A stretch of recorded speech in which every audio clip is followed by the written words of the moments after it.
Mereka adalah orang-orang yang mencari nafkah untuk keluarga mereka. Dan ini adalah tanggung jawab besar bagi saya.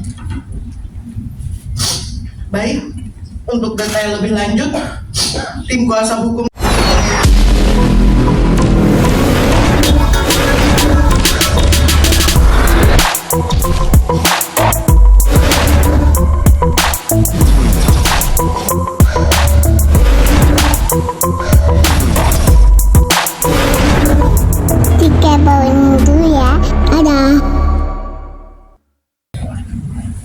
Selamat sore teman-teman, rekan-rekan media pers yang sudah hadir.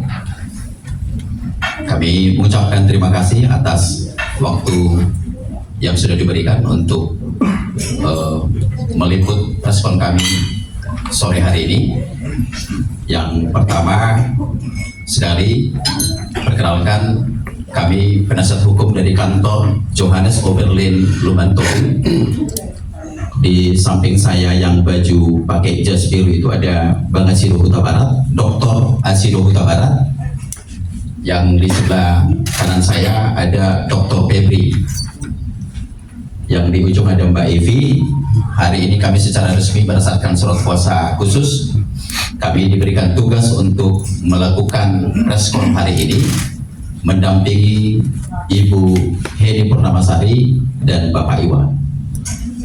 Baik, teman-teman semua, yang pertama maksud dan tujuan kami melakukan preskon ini bahwa teman-teman sudah mengetahui hampir 3 minggu ini begitu banyak berita yang cukup viral, yang sangat viral, sangat menyudutkan, menuding nama Ibu Heni Purnamasari.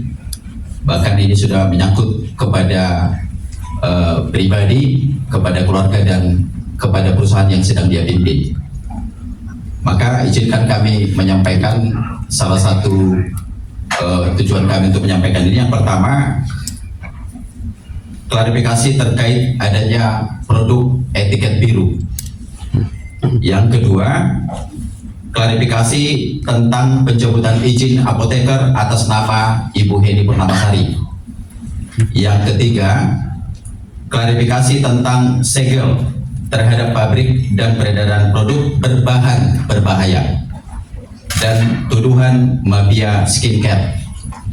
Yang keempat, langkah-langkah hukum yang akan diambil oleh tim kuasa hukum terhadap informasi hoax atau berita bohong. Baik, sebelum kami melanjutkan untuk penjelasan pada poin-poin tersebut, kami memberikan waktu dan kesempatan kepada Ibu Heni Purnamasari. Silakan Ibu Heni.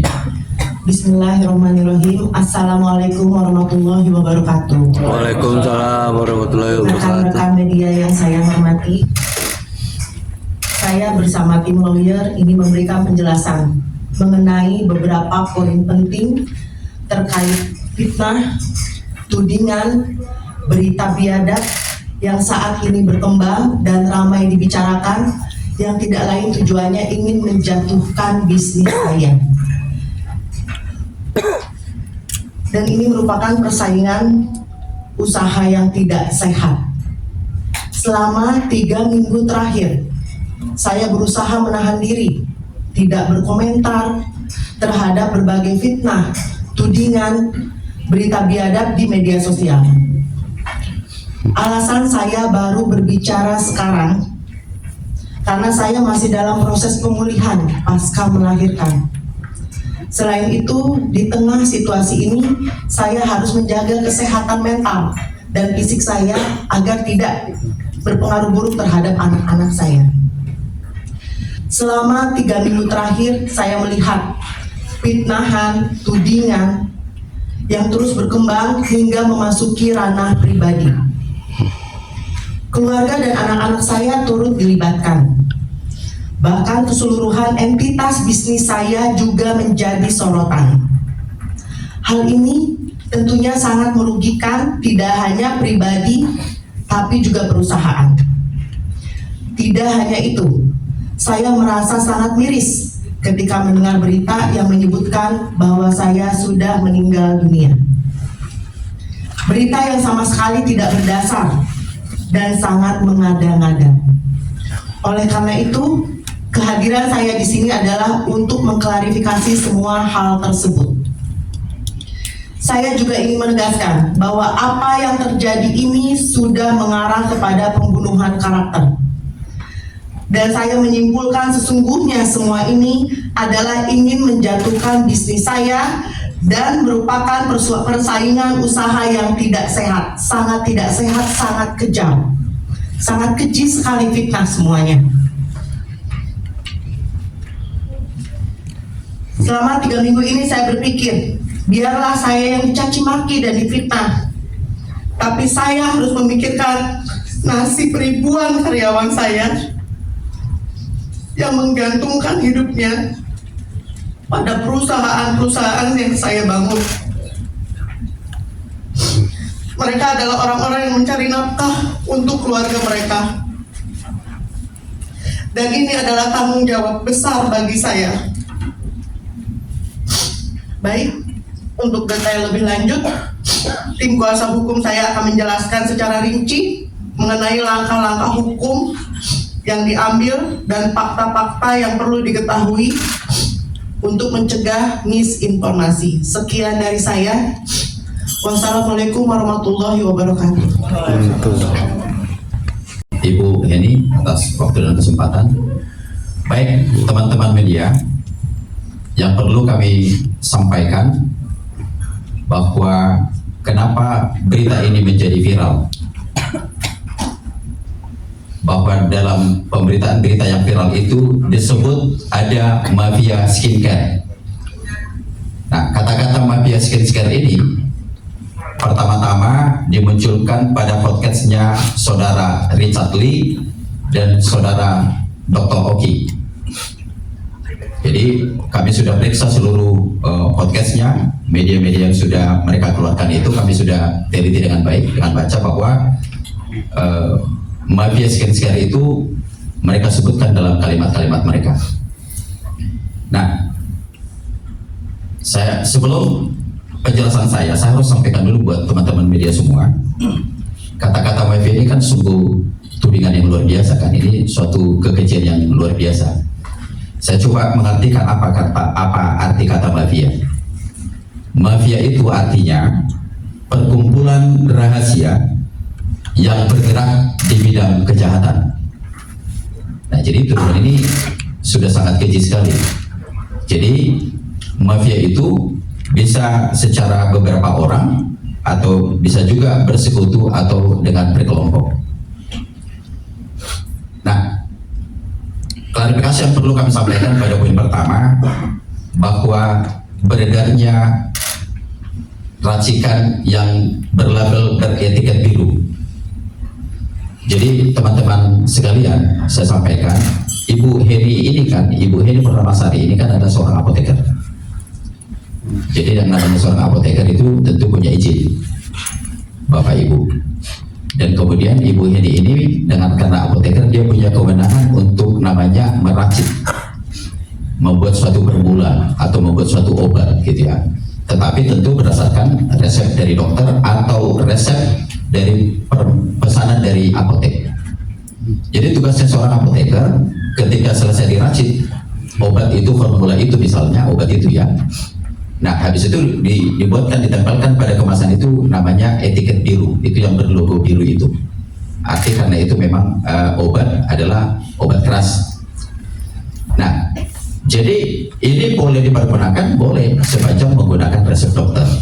Nah, tugasnya seorang apoteker meracik, membuat formula itu, maka diserahkan kepada, lebih lanjut kepada apotek. Apotek tentu yang punya klinik farmasi. Jadi tugasnya Ibu Heni sebagai apoteker sampai di situ saja. Maka dalam perjalanan menjadi viral berita itu ketika ditemukan ada formula racikan beretiket biru dipergunakan tidak menggunakan resep dokter yang beredar di pasaran. Tegas kami sampaikan, itu bukan tanggung jawab Ibu Heni. Bahwa pada kesempatan ini kami sampaikan dengan tegas juga, Ibu Heni ini punya klinik, punya juga pabrik.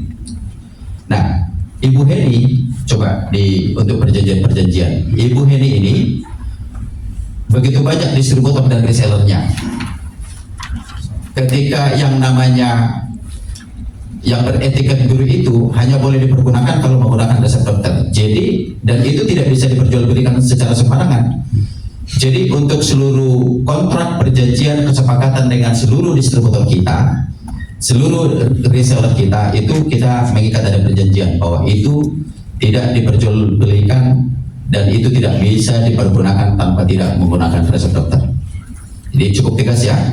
Maka kalau ada berita viral mengenai etiket biru yang beredar, tentu itu di luar tanggung jawab Ibu Heni. Nah, yang menjadi persoalan hari ini teman-teman semua, bahwa etiket biru itu ditemukan beredar langsung kepada pengguna, kepada konsumen. Nah, karena beritanya viral, sampailah ini kepada BPOM sebagai badan pengawas. Nah, ketika menjadi viral, BPOM turun ke Sumedang, mereka melakukan pemeriksaan. Yang menjadi keberatan kami adalah bahwa yang namanya pabrik PT Ratansa atau PT Sagara ini tidak pernah mengeluarkan racikan. Tidak ada racikan dikeluarkan di pabrik, karena ini adalah sifatnya kosmetik gitu loh ya. Nah, tapi dilakukan pemeriksaan. Dalam pemeriksaan itu ya tentu namanya pabrik, tentu ada mekanisme-mekanisme yang masih kurang secara administrasi. Nah, ditemukan BPOM memang ada kita pelanggaran administrasi terkait beberapa produk-produk kosmetik kita. Ada beberapa item yang ditemukan sehingga BPOM mengeluarkan keputusan untuk mengamankan sementara produk item-item itu. Ada beberapa item. Itu menjadi poinnya. Jadi diamankan. Diamankan itu maksudnya bahwa memang ini sementara karena memenuhi persyaratan administrasi yang kalau dalam bahasanya di pabrik itu atau di BPOM itu untuk memenuhi persyaratan administrasi yang namanya CAPA. Jadi tidak lama, belum lama, berapa 2 hari yang lalu kami sudah langsung datang ke BPOM, ketemu langsung dengan Direktur Pengawasan Kosmetik, bahwa seluruh permintaan pada pemeriksaan yang diberikan oleh BPOM, PT Sagara dan PT Ratansa sudah memenuhi, sudah menyerahkan itu dengan baik kepada BPOM. Artinya CAPA itu sudah selesai dilaksanakan. Nah, keberatan kita tentu yang menjadi persoalan muncul itu di dalam website resminya BPOM. Coba websitenya mana? Nanti bahan ini akan saya serahkan ke teman-teman semua. Nah, dalam rilisnya itu disebutkan hasil pengawasan dan tindak lanjut BPOM terhadap pemberitaan Mabia Skincare. Nah, ini kata-kata Mabia Skincare-nya lagi nih. Jadi belum ada pemeriksaan, belum ada apa-apa. Pemeriksaan yang kuat, hasil keputusan. Nah, sementara sampai hari ini ketika BPOM melakukan pemeriksaan di PT Sagara di Ratansa, sampai hari ini tidak ada menemukan bahan berbahaya. Tidak ada produk berbahaya seperti yang disebutkan Saudari Nikita Mirzani itu. Disebutkan katanya ada mengandung bahan hidrokinon, ada merkuri. Wah, ini tudingan-tudingan luar biasa nih. Ini sampai hari ini clear kami sampaikan, ini perusahaan besar, Bapak Ibu sekalian. Perusahaan besar ini tentu mengikuti segala peraturan perundang-undangan dari Kementerian Kesehatan, mengikuti aturan dari BPOM. Nah, jadi kalau sampai hari ini BPOM tidak menemukan bahan kandungan yang disebut berbahaya itu. Nah, kalau sampai ditemukan bahan yang berbahaya, ya tentu BPOM sudah menguji juga memang tidak ditemukan ada bahan yang berbahaya, hidrokinon atau merkuri, sebagaimana yang menjadi berita viral. Nah, jadi kalau ditemukan bahan yang berbahaya itu, nah hari ini Ibu Heni tidak akan hadir di sini nih. Pabriknya pun sudah bisa ditutup tuh, kalau memang terjadi pelanggaran hukum kan gitu ya. Jadi memang clear bahwa bahan-bahan itu tidak pernah ditemukan oleh BPOM di perusahaan Ratansa maupun Sagara. Gitu ya teman-teman. Terus untuk yang kedua, kami perlu klarifikasi menyampaikan bahwa katanya Ibu Heni izin apotekernya sudah dicabut. Jadi mungkin teman-teman nanti kami bantu memberikan, bisa dicek di website bahwa Ibu Heni sampai hari ini masih tetap jadi apoteker dan izinnya itu sampai 18 November 2027. Jadi tidak benar diberitakan bahwa izin apotekernya sudah dicabut. Nah, ini ada izinnya nih teman-teman semua nih. Nah, karena harus kami tegaskan, si saudari Nikita Mirjani itu menyebutkan dalam live streamingnya bahwa Ibu Heni sudah dicabut izin apotekernya. Ya, jadi ternyata itu tidak benar. Terus yang ketiga, kami perlu klarifikasi bahwa sebegitu tidak bermoralnya pemberitaan terhadap Ibu Heni sampai dikabarkan Ibu Heni meninggal, tentu itu tidak benar.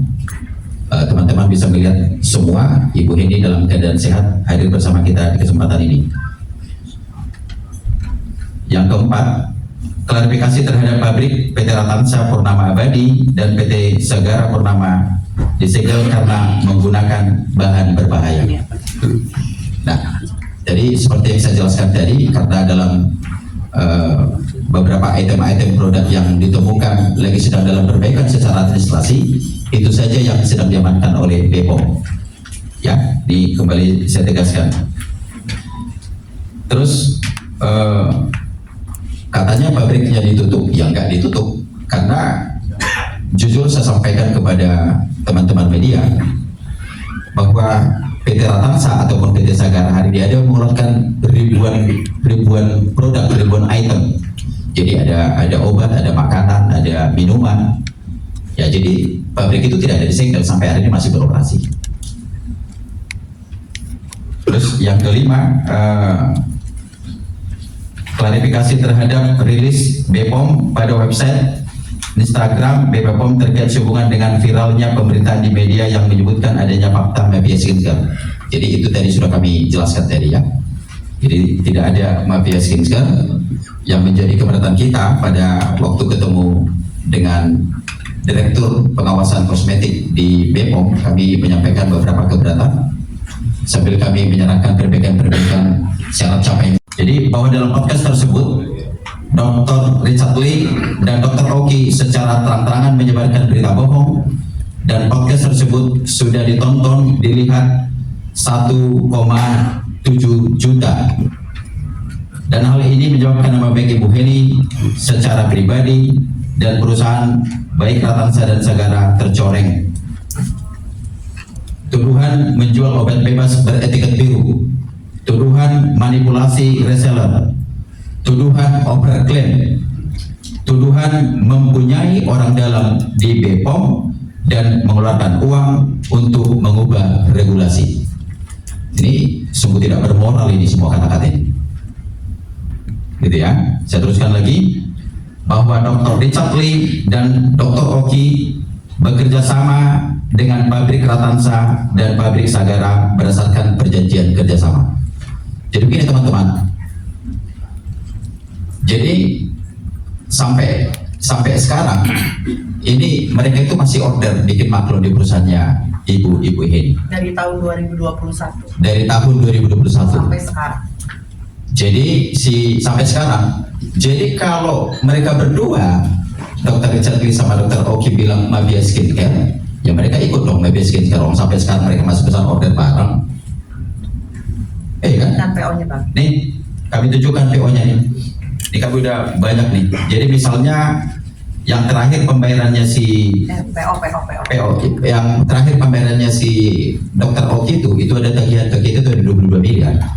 Itu baru diselesaikan kemarin. Itu pun sampai kita berikan teguran tuh, itu kapan tagihannya dibayar? PO-nya. Iya kan? Nah, terus baru diselesaikan. Tidak lama baru dia mengajak Ibu Heni lagi untuk bikin maklum kembali untuk kerjasama. Nah, belakangan Ibu Heni sudah tidak mau lagi kerjasama, intinya itu. Karena tidak mau kerjasama, nah baru dia bikinlah podcast itu bersama Dr. Cetli. Kembalilah kata-kata tadi yang saya sebutkan itu. Jadi intinya mungkin karena Ibu Heni tidak mau kerjasama, mungkin sakit hati lah kurang lebih. Ya, jadi tuduhan-tuduhan mafia skincare, bagaimana mafia skincare orang Dr. Cetli sama si Dr. Oki masih pesan di Ibu Heni? Ini PO-nya Bang. Jadi kami tunjukkan nih, ini PO-nya nih, Untuk ditransfer. PO dan pembayaran. Ini tanggalnya terakhir. 24 September kemarin ketika podcast. Nah, masih podcast dia masih ada order PO ke kita. Saat dia melakukan podcast itu tanggal 24 September. Ini nih, nanti saya serahkan ke teman-teman media nih. Nah, jadi saya kurang paham juga nih kenapa nih orang-orang ini bisa begitu. Ya, jadi sesungguhnya nih Ibu Heni ini, siapa yang tidak kenal Ibu Heni Purnamasari kalau di bidang kosmetik? Ya, semua hampir perusahaan-perusahaan besar yang namanya kosmetik itu Ibu Heni terkenal karena dengan produk-produknya yang bagus. Kalau dia mengeluarkan racikan itu formula bagi orang yang mungkin ada sakit kulit atau segala macam itu untuk obat itu sangat ampuh. Ya, jadi perusahaan ini baru dibuka tahun 2020 ya Bu Heni ya. 2020 sampai sekarang ini udah langsung PT Ratansa itu langsung melejit bebas. Jadi ini ada ketakutan nih para pengusaha ini, mungkin ada ketakutan dari pengusaha-pengusaha yang lain. Itu loh, karena produknya diminati masyarakat, laku keras, permintaannya banyak, formulanya bagus. Ya, jadi branded nih dengan pemberitaan-pemberitaan yang diterima Ibu Heni sampai hari ini.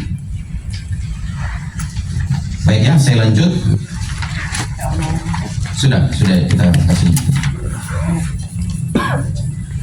Nah,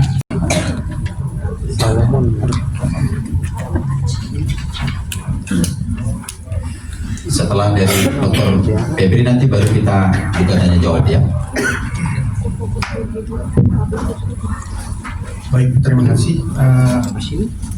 Jadi Dr. O ini pernah juga menuding PT Ratansa atau PT Sagara maupun Ibu Heni bahwa terkait produk Eleora, katanya kita ini seolah-olah Eleora ini membuat produk kosmetik, padahal Eleora ini memasukkan sendiri produk seolah-olah itu produk dari pabrik kami, sehingga terkait produk Eleora ini sudah dilaporkan kepada pihak yang berwenang. Itu terkait Eleora. Ada juga terkait Beb White Sea.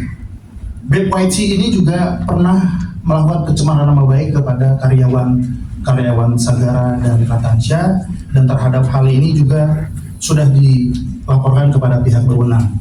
Jadi dituding mengambil reseller, jadi ini sudah dilaporkan juga.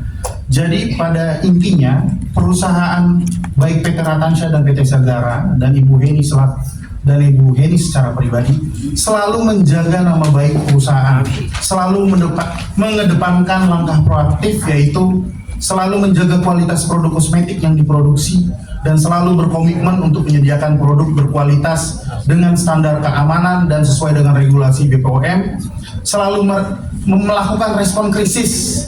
Perusahaan telah mengambil beberapa tindakan untuk menangani situasi viralnya hal ini, dan perusahaan selalu memberikan dukungan penuh, yaitu siap menjawab semua pertanyaan dan kekhawatiran pelanggan dengan informasi yang akurat, dan perusahaan akan membentuk call center team untuk memberikan respon cepat dan siap menangani segala pertanyaan.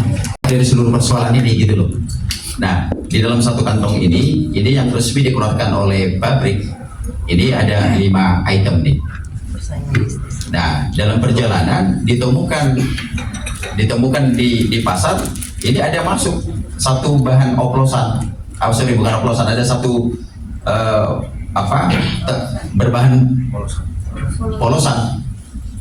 Nah, jadi karena itu ditemukan, dituding lagi nih produknya Terra Beauty yang mengeluarkan itu. Sudah jelas ini kita punya jadi semua dari BPOM. Iya kan?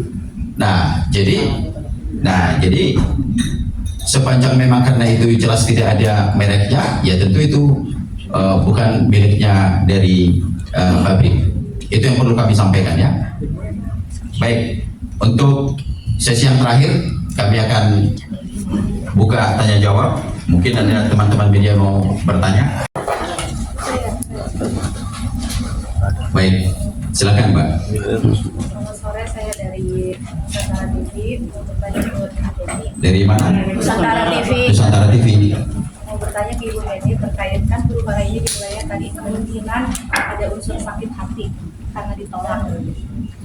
Apakah dari pihak Ibu Eni akan membuka tabayun lebih utama karena mengingat mereka berdua kan partner bisnis sebelumnya. Nah, yang pertanyaan kedua, berapa kerugian yang diluar oleh Ibu Eni dalam pemberitaan hoax ini? Imbas dari pemberitaan di luar terkait mafia skincare. Ya. Untuk tabayun, tentunya saya sebagai seorang muslim ya, dan saya juga mengenal mereka, dan tentunya saya sangat kecewa terhadap mereka. Bagaimanapun dari tahun 2021 saya bekerja sama dengan mereka, saya ikhlas membuat produk yang terbaik untuk mereka. Perusahaan mereka berkembang, perusahaan mereka maju, saya pun ikut maju, saya pun ikut senang. Selama ini saya rasa hubungan saya dengan mereka baik-baik saja. Hubungan saya dengan mereka sangat baik. Terakhir, akhir Juni, Oki mengajak saya untuk bertemu. Cuma kondisi saya sedang hamil besar. Oki mengajak untuk membahas soal maklun, gitu kan. Dan dengan Richard pun saya tidak ada masalah. Saya bertemu di acara, apalagi dengan timnya.